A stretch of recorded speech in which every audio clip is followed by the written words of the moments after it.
আখিরাতে মুনাফিকদের শাস্তি কি হবে? ক, তারা হাবিয়া নামক জাহান্নামে অবস্থান করবে। খ, তারা জাহান্নামের মাঝে অবস্থান করবে। গ, জাহান্নামের সর্বোচ্চ স্তরে অবস্থান করবে। ঘ, জাহান্নামের সর্বনিম্ন স্তরে অবস্থান করবে। মুনাফিকদের শাস্তি।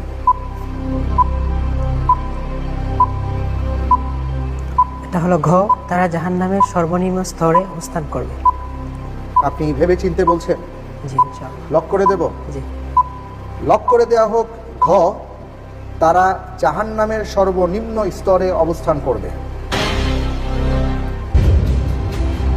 আপনার উত্তরটি সঠিক হয়েছে। কোন সাহাবীর নিকট আবিসিনিয়ার বাদশাহ নাজ্জাশী ইসলাম গ্রহণ করেন? ক, মুসআব রাদিয়াল্লাহু তাআলা আন। খ, জাফর রাদিয়াল্লাহু তাআলা আন। গ, আলী রাদিয়াল্লাহু তাআলা আন। ঘ, ওমর রাদিয়াল্লাহু তাআলা আন।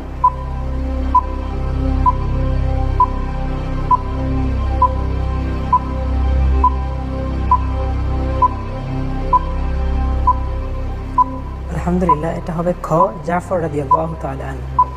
ভেবে চিনতে বলছেন? জি ইনশাআল্লাহ। আপনার কিন্তু লাইফলাইন রয়েছে, আপনি চাইলে লাইফলাইন ইউজ করতে পারেন যদি কোনো সংশয় থাকে। ঠিক আছে। ঠিক আছে, লক করে দেব। লক করে দেয়া হোক খ, জাফর রাদিয়াল্লাহু তাআলা আন। স্ক্রিনে যে আমি উত্তর দেখতে পাচ্ছি সেটা হলো আপনি যা বলেছেন তাই। আলহামদুলিল্লাহ, সঠিক উত্তর। বাংলায় মুসলমানদের মধ্যে আধুনিক শিক্ষা প্রচলনের জন্য কে অগ্রণী ভূমিকা পালন করেন? ক, সৈয়দ আমির আলী। খ, নওয়াব আব্দুল লতিফ। গ, নওয়াব স্যার সলিমুল্লাহ। ঘ, স্যার সৈয়দ আহমদ খান। তারা উপলব্ধি করেছিলেন যে মুসলমানদের আধুনিক শিক্ষায় শিক্ষিত হতে হবে, তাদের অনেক কিছু শিখতে হবে এবং তাদেরকে জ্ঞানী হতে হবে, শিক্ষিত জাতি হতে হবে। সবাই বড় বড় কাজ করেছেন আমরা জানি, এর মধ্যে একজন আছেন তিনি অগ্রণী ভূমিকা পালন করেছেন। তিনি কে? লাইফলাইন নিতে যাচ্ছি। লাইফলাইন নিতে চাচ্ছেন? আমরা কি বিশেষজ্ঞ প্যানেলের কাছে যাব না 50-50 চান্স? 50-50 চান্স। হোসাইন আহমদ ভাই 50-50 চান্স চাচ্ছেন, তাকে এই লাইফলাইন দেয়া হোক। আমরা দেখতে পাচ্ছি যে 4টি অপশনের মধ্যে 2টি অপশন সরে গিয়েছে, 2টো রয়েছে। নওয়াব আব্দুল লতিফ, ঘ, স্যার সৈয়দ আহমদ খান। দুজনের একজন কে? এটা হবে ঘ, স্যার সৈয়দ আহমদ খান। লক করে দেব? জি। লক করে দেয়া হোক ঘ, স্যার সৈয়দ আহমদ খান।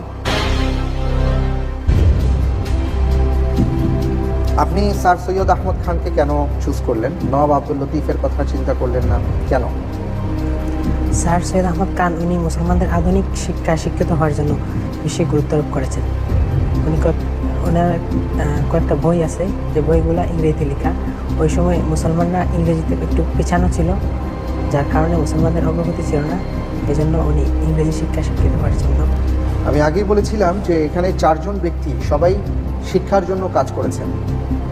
কেউ ঢাকা বিশ্ববিদ্যালয়ের জন্য জমি দান করে দিয়েছেন, সলিমুল্লাহ খান, তাই নয়? আপনার উত্তরটি সঠিক হয়নি। উত্তর হবে নওয়াব আব্দুল লতিফ।